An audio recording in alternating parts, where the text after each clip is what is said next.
Okay, so we're recording now. So, welcome to CS 301.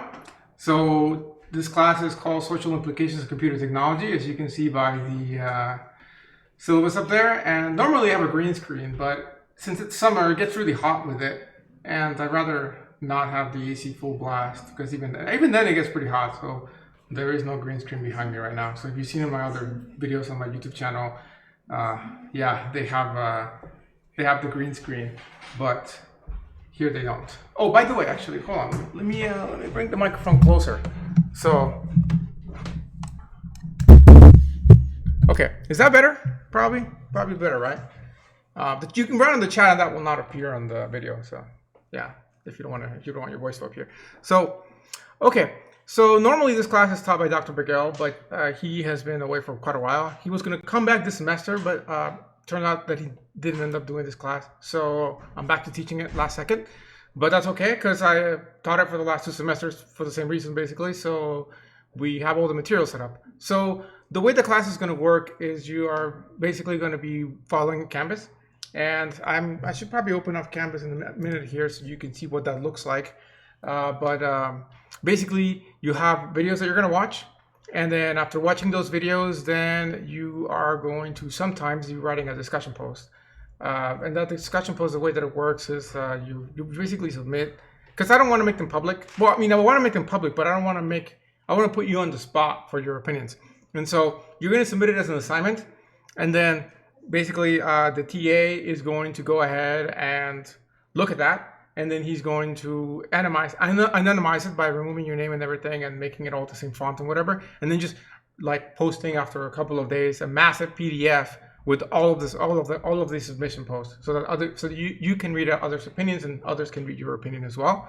So that that way you're comfortable saying whatever you want without the risk of repercussion or personal attacks, which shouldn't happen in the first place, but this is an added layer for that. So I think there's about three of those that will be posted. Actually, they are already posted, I think, but the due dates are throughout the semester, and those are basically questions on lecture material. So the lectures themselves, as I said, they're going to be talking about. I have a book that I based it off of, and that's the one that I put here on the syllabus. In the syllabus, I posted it as required, but it is not required. If you watch the lectures and you understand them and you take maybe some notes, when you do the test, then you will be fine. And the test is open notes. It's not using any sort of web browser or like responders or whatever, or webcam or something. So yeah, doesn't mean you should cheat. I will monitor, check, and all the other possible sources that people could cheat on, and we have caught people before doing that. Not in this class for that, but for other classes, yes. But yeah, so don't do that. So that's kind of like how the lectures go, and the lectures are all on YouTube, so you are welcome to see them at your own pace. The only sort of things that kind of limit you when you can watch them is, for example, the discussion post. So I believe the first discussion post is due in a couple of weeks. We'll see that when I open up Canvas, and so you kind of need to have watched the lecture to do that. So, that is one way of pacing yourself. But other than that, you can expect to be watching about the full length of the class, which is 50 minutes in lectures every week. So if you want to pace yourself that way, some of the videos are longer than that. In fact, some of them are one of them is like 3 hours.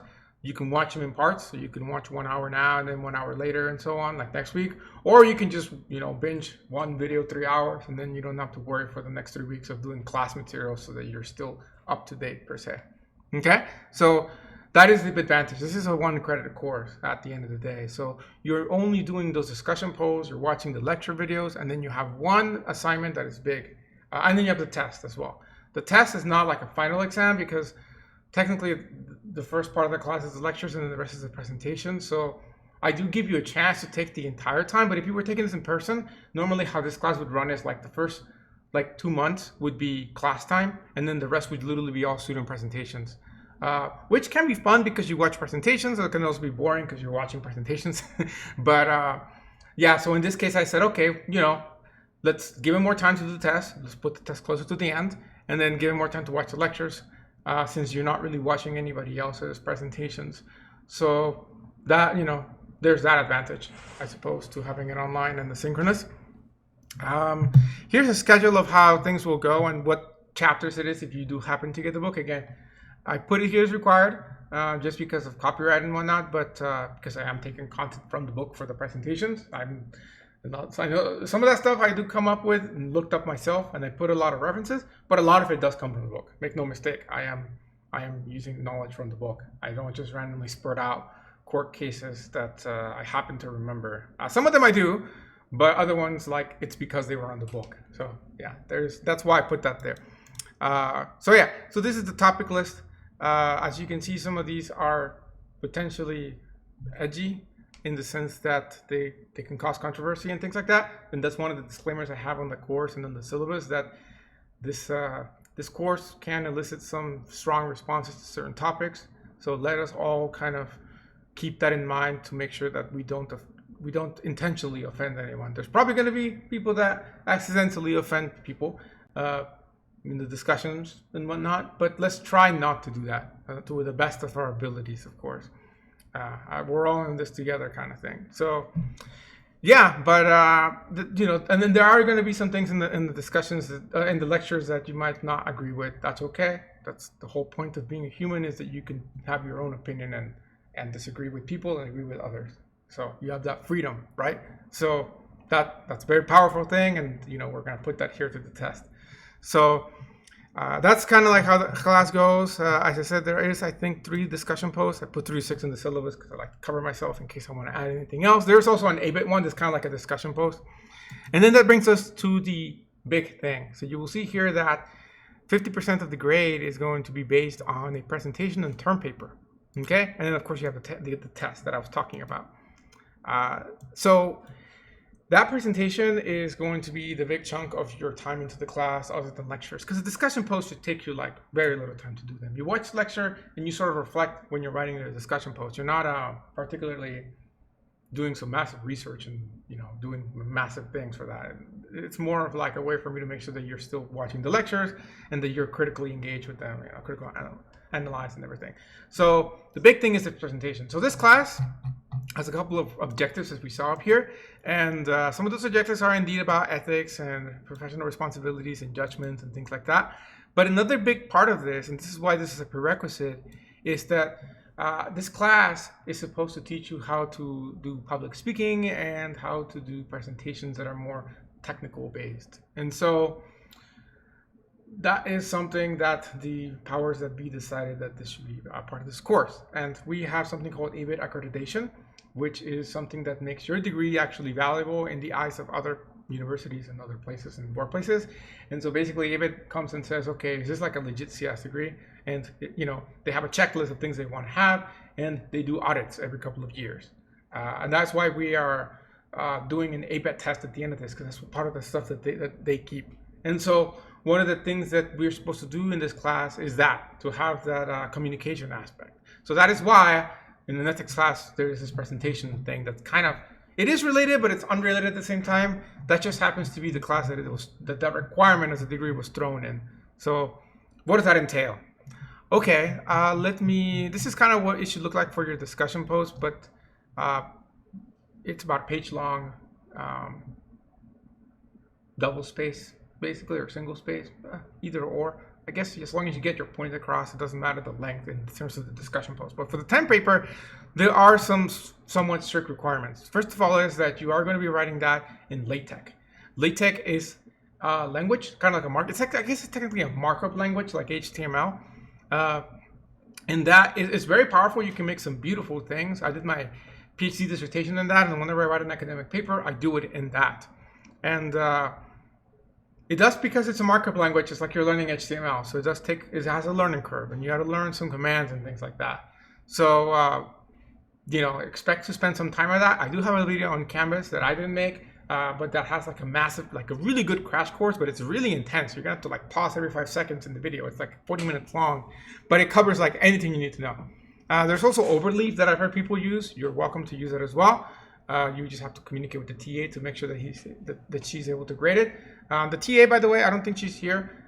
She's not 100% confirmed, but it's like 99% sure that it will be the same TA I have for the past 2 semesters. So she'll be able to kind of jump right in and help you guys out. and she'll be doing all the grading and things like that. So if you have any questions in terms of grading, you can always email her first, because if you email me, I'll be like, well, I mean, I have my syllabus and I have the TA, but she's the one that's literally doing the grading. So I think she's better aimed at like grading issues, okay? But if there's a grading discrepancy where like you can't come to an agreement, then you come to me, and then I can play like the arbitrator of that discussion.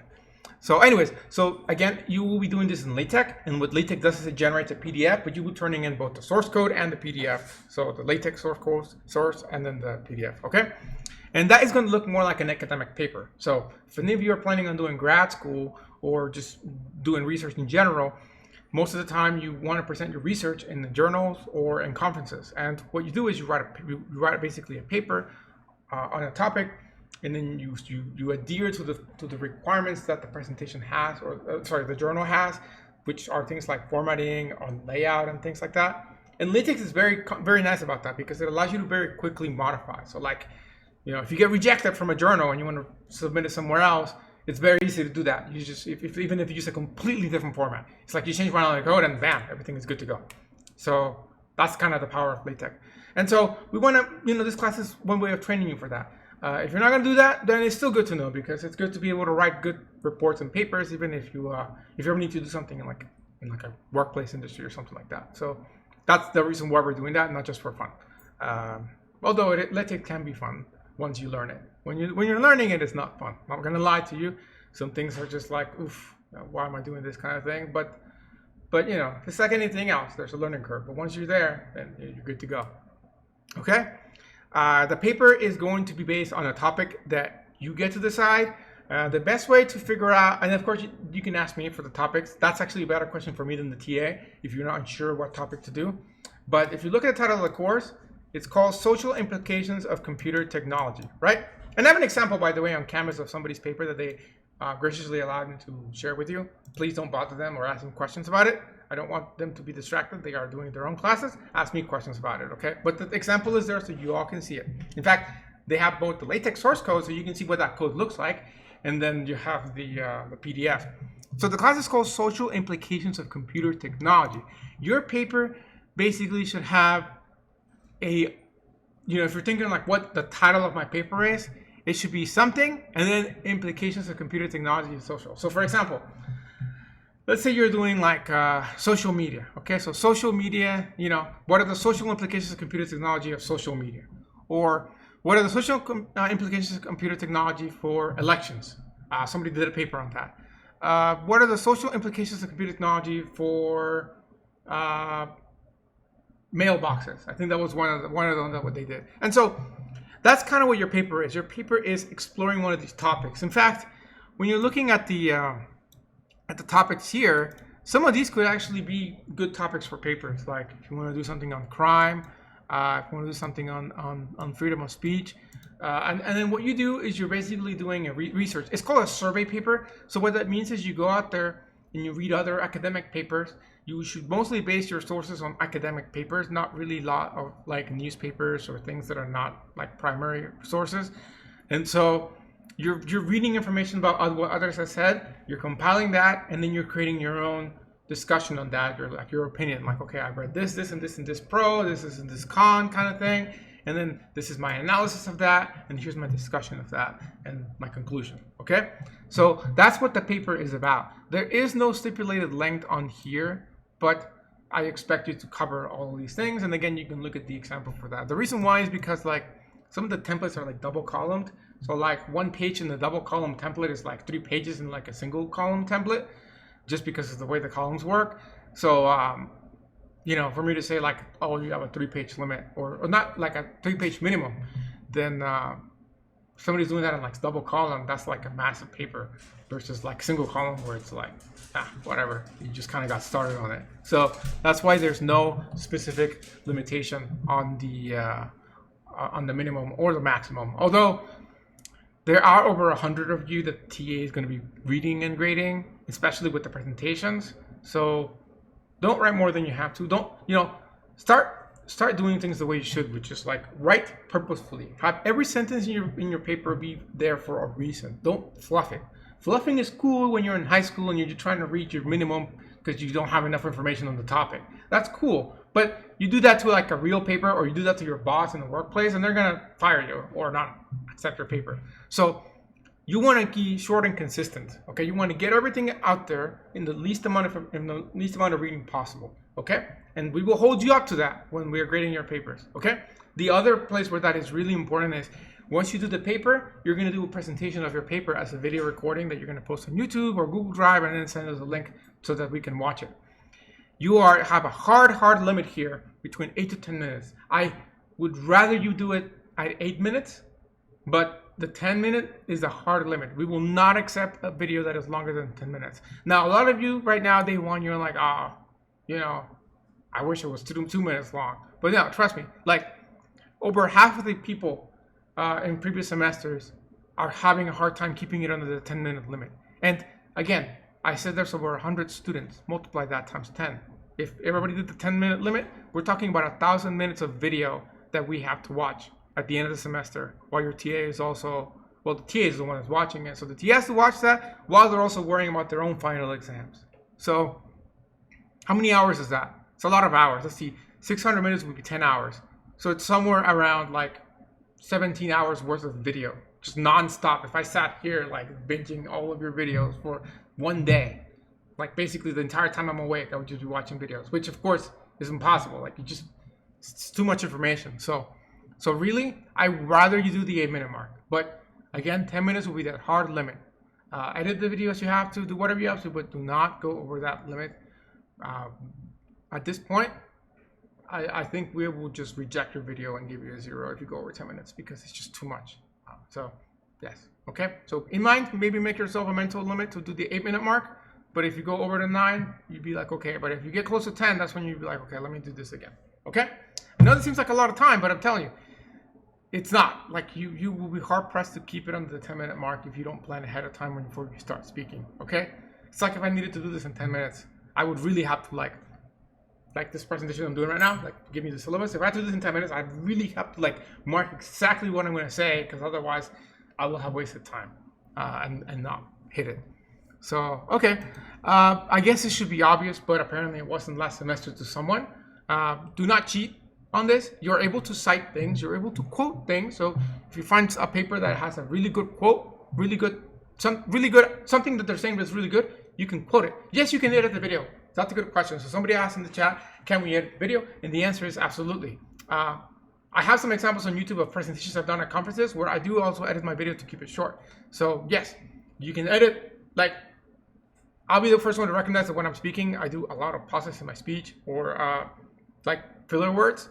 So if you want to edit those out to compress a video, that's fine with me. It'll flow even better. So you're free to do that. See that? I just said you're free to do that. So cut it at first, you are. So yes, you can edit the video. Okay.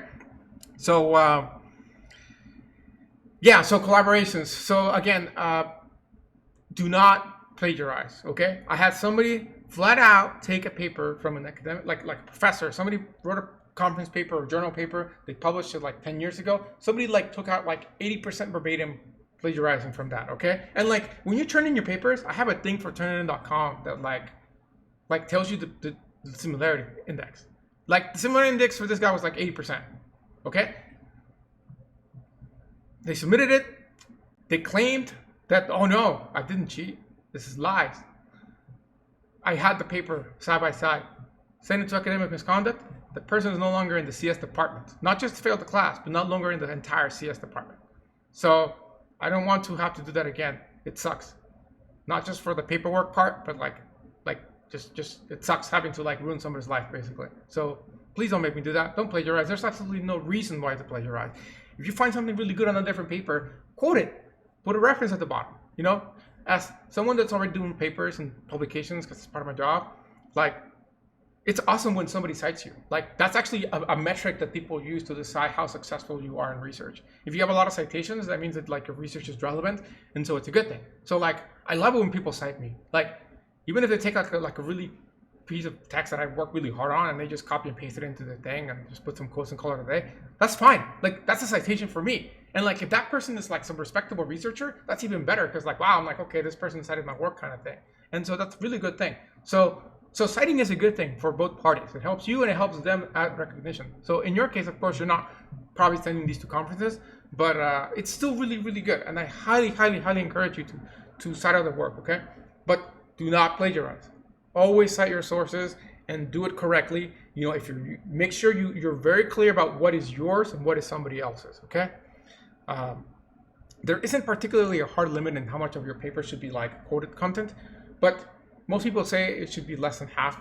So, you know, usually the way it works is like you quote someone, like let's say you quote maybe like 3 or 4 sentences from someone, and then you take that and then you talk about it, like why you quoted it, why it's relevant, how it helps, etc., etc. So like, you know, you quote somebody saying like over 90% of people like Mario Kart. Okay, that's your quote, and then you list like Oxford University professor or something. Okay, and so what then you do is you say, okay, you talk about why that's the case, or maybe why they list that in their paper too, or things like that.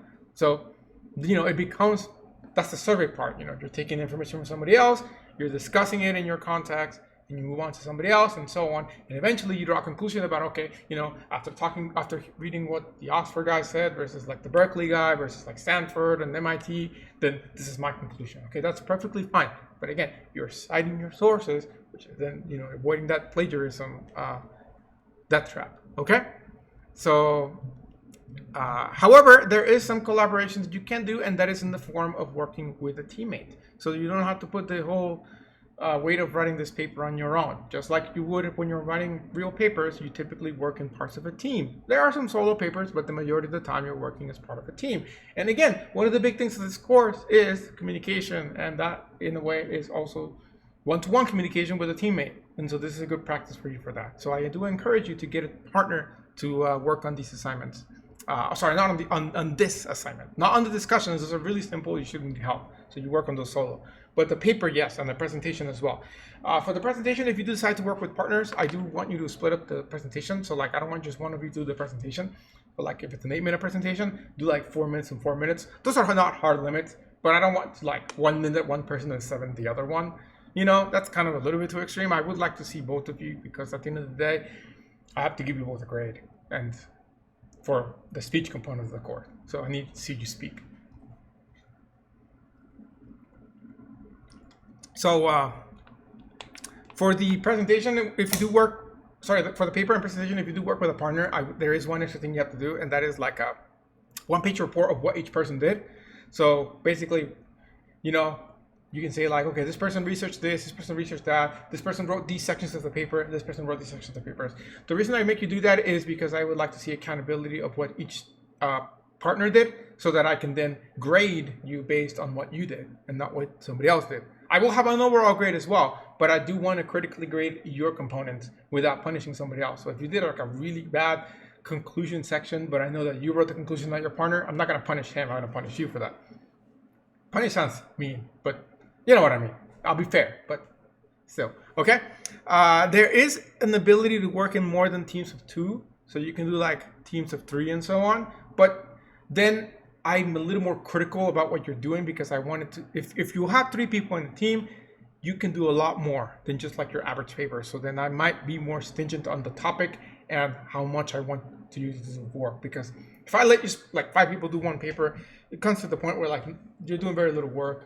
And it's really hard to gauge if you learn and if you're doing a good job. So that doesn't really work out unless you're writing like a book, basically. Okay? So, yeah, that's that. The rest of this you can read on your own time. This report is available on Canvas. This is the disclaimer I'm talking about. Discord, optional Discord. So Discord channel, Discord link is on Canvas. You're welcome to join that. You don't have to. There is a section for your class, CS 301 General. You're welcome to discuss things there. However, there you're not anonymous. Well, you're anonymous if your Discord name is anonymous. But if it's not, because that's the thing. There's over like 300 people joining probably between all the classes that I'm teaching. So I have no clue who's who. And I am looking for moderators. If you want to moderate, let me know. But yeah, and like I have no idea who is who. So if you ask me a question there, don't expect me to like, you're like, oh, why did I do this or that? Like, who are you, first of all, okay? Although I do not encourage, I highly discourage you from sending any personal information on Discord to anyone, even myself. For that, email, okay? Like, I don't think we're even supposed to give you grade information through Discord. So if you have a grading problem or grading question, email, okay? Because of privacy laws. I can't confirm that you are really you. I don't know if you're you or if it's somebody else, so I don't want to risk releasing your private information to not you, okay? So, but Discord is great for discussions and things. You can also just use Discord, not the group, not the channel, but you can also just use it to message me. I do encourage that over email because I get that on my watch, so I will know as soon as you do it. Like as soon as you ask me a question, and then I can respond pretty quickly wherever I'm at. So, like for example, somebody just wrote something on Discord. Yeah, or they did the ranks. Yeah, I don't know if you can see that, but yeah, see literally right now, see that like I look down. So don't do that though while we're in class. Well, this doesn't matter because this is one video. But in my other classes that I'm doing like live, I might have to do something about that to not get distracted. But yes, it's a great way to communicate with me as a DM. You can also post in the Discord messaging board, but again, you don't have to. Email's good too, but emails I may not respond as quickly to. Technically speaking, legally speaking, I will only respond during business hours, 8 to 5. So Monday through Friday. However, I tend to respond most of the time. But like I said, if you want fast response, Discord is better. Email is good too, but yeah, it might take a couple of hours instead of being immediate. Usually when I only not respond when I'm sleeping. I do respond when I'm eating because I have my phone out. So most of the time I'm eating, so probably sleeping. For legal purposes, I don't respond while I'm driving. But yeah. So yeah. Okay.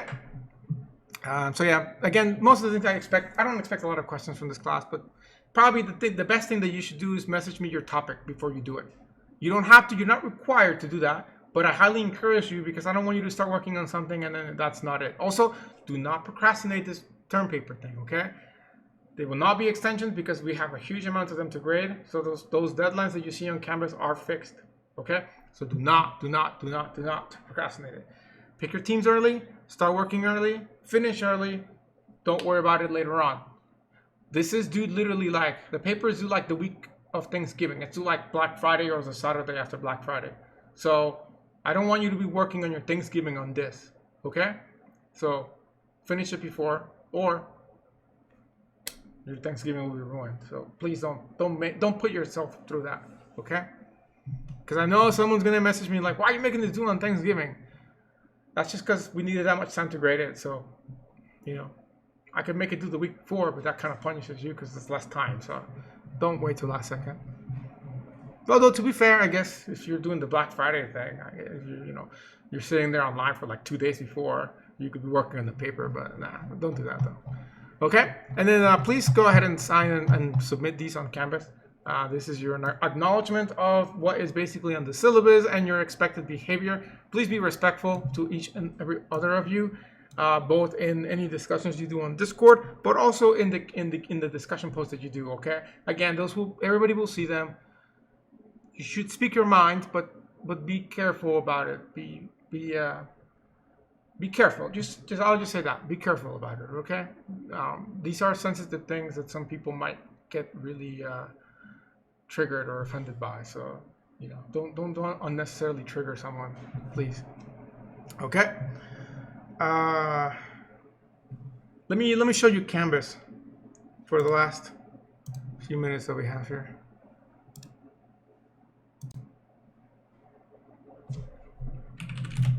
I am in a new computer, so I'm still getting everything kind of going. That's why like OBS and things like that were iffy. Don't worry, I'll move this to that monitor once I log in.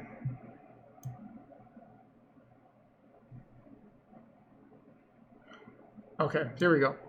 So this is serial 1. Okay, so they merged all 4 sections, so you're all combined, so you can work with anybody across the different sections. So some things. There's a playlist on my YouTube channel, like, comment, and subscribe, so that you can watch all the lectures there, but also they are individually linked as well here. And there's descriptions for each one, so I recommend you do it that way. There's the Discord link here. The teaching assistant contact information is out of date from last time, but I think it'll be the same thing this time around. Like I said, I'll confirm that with you in a couple of days. I'll make a Canvas announcement. The first thing you have to do is this academic conduct video.